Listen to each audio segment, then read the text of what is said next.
Jukka Salmela, unfortunate 10th place finish, nearly at the final table. What are your thoughts now? I don't know. Big stack put all in against small blind, and I have ace 10. I had about 90,000, 6,000 big blind.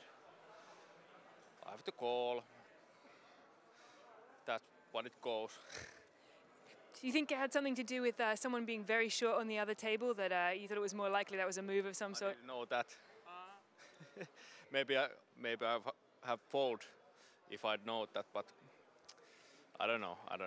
So 6,500 euros there. I'd be fairly happy with this result.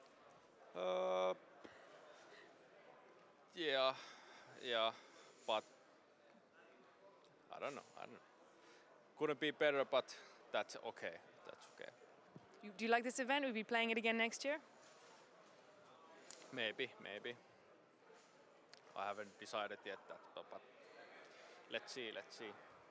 Well, enjoy the rest of your time in Estoril. Thank you very much.